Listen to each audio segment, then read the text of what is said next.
Late on the evening of December 1969, Fred Hampton wrapped up a lecture on politics and law. He then retreated to share a quiet meal with his fiancée, Deborah Johnson, and despite the seemingly peaceful night, there were unseen forces at play. In the early hours of December 4th, without warning, a sudden violent raid broke the stillness. Within moments, a storm of gunfire left Fred Hampton and fellow Panther member Mark Clark dead. As the dust settled, startling revelations came to light, disturbing autopsy findings, manipulated crime scene photos, driving the deeper mystery surrounding the death of Fred Hampton. And if you like stories like this, you can find more stories like this at onemikehistory.com. If you like audio-only episodes, you can find One Mike History wherever you get your podcasts. But without further ado, let's get started. Fred Hampton was a young, influential black activist in Chicago, known for his leadership qualities and his community activism as the chairman of the Chicago chapter of the Black Panther Party. Yet, to understand Fred Hampton, you need to start at the beginning. He began his journey with the NAACP, where he successfully expanded their local youth council. He also spearheaded community service programs like the Free Lunch Initiative, and he organized protests against racial discrimination at his high school, prompting positive changes in the school staff. During the late 60s, this was a time of significant social and political unrest.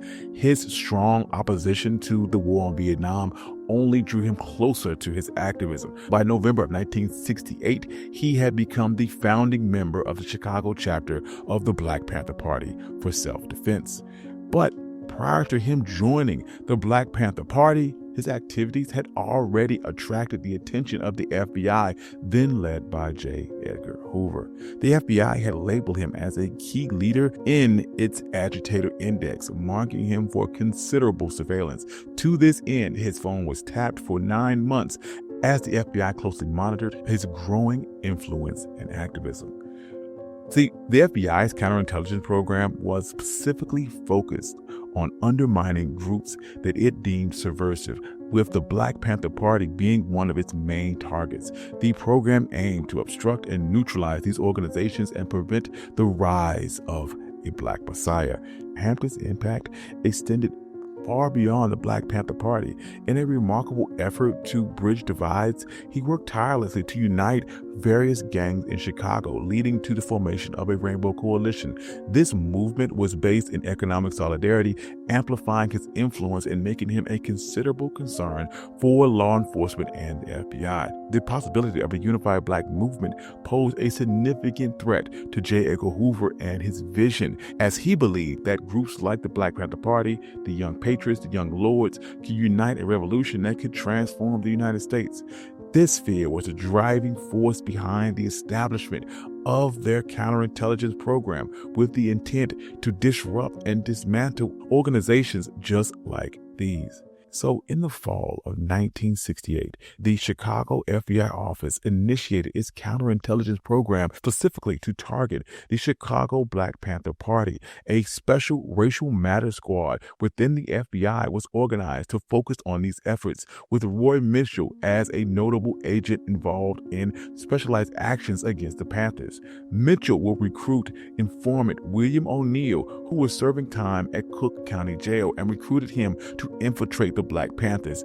He was already on the payroll when the Chicago Black Panther offices opened.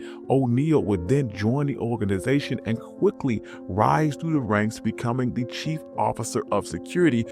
In November of 1968, Edward V. Hanrahan would become the Cook County State's Attorney and establish the Special Prosecution Unit. He then assigned a special squad of 9 Chicago police officers to work directly with the FBI's Racial Matters Squad against the Chicago Black Panther Party. By June of 1969, the FBI was already coordinating raids against the Chicago Black Panther offices. Integral to these operations was William O'Neill, who had already infiltrated the party and was continuously relaying intelligence to the FBI. Unbeknownst to many, O'Neill had risen through the ranks and not only become the director of security, but was serving as Fred Hampton's personal bodyguard. O'Neill's commitment seemed genuine, and he even went so far to rent an apartment for Fred Hampton. On the night of November 13th, 1969, FBI agent Roy Mitchell met with William O'Neill, who provided detailed information on Fred Hampton's apartment layout, including Fred Hampton's bed location with other specific details to help create a plan for a possible raid. On the evening of December 3rd, 1969, Fred Hampton taught a class on politics and law and returned to his apartment, where he had dinner with his pregnant fiancée, Deborah Johnson. Afterwards, they both fell asleep, unaware of the looming danger. In the early hours of December 4th, 1969, a team of 14 officers arrived at Fred Hampton's apartment, armed with a search warrant for illegal weapons. What unfolded next was a rapid and violent sequence of events. Fred Hampton was resting in the back bedroom when the raid began. Despite the chaos and noise, he remained eerily unresponsive and passive, a stark contrast to his usual alertness. His fiancée, Deborah Johnson, noticed this change but could do little when events took a dark turn. As gunfire erupted, Fred Hampton briefly stirred, lifting his head only slightly, but could scarcely move and remained silent. After the initial barrage of bullets, Johnson was arrested and pulled into the kitchen. She recounted hearing a chilling remark from an officer stating that he's barely alive, but he'll make it. Moments later, 2 gunshots echoed throughout the apartment, followed by a cold declaration that he is good and dead now.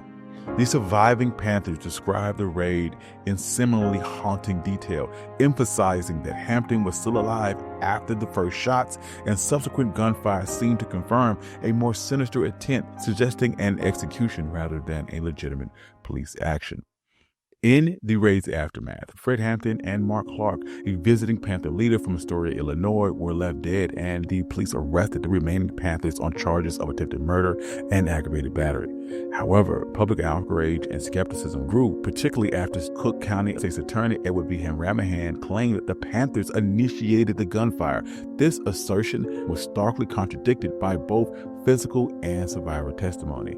The numbers alone painted a chilling story. Between 90 and 100 bullets were unleashed by the police. In stark contrast, the Panthers only allegedly fired 1 shot. This massive gap in gunfire quickly led to questions about the police claims of self-defense. Soon afterwards, an independent autopsy was spearheaded by Black Panther member Bobby Rush in coordination with Fred Hampton's parents, unveiling a startling discovery.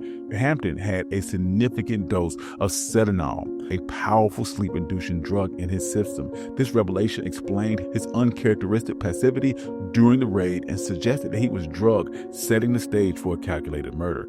Peeling back the layers of that night's tragic events, an autopsy clarified the bullet trajectory. Astonishing, 2 bullets had penetrated Hampton's head from the right in parallel paths, suggesting that he was shot at close range while he was still asleep.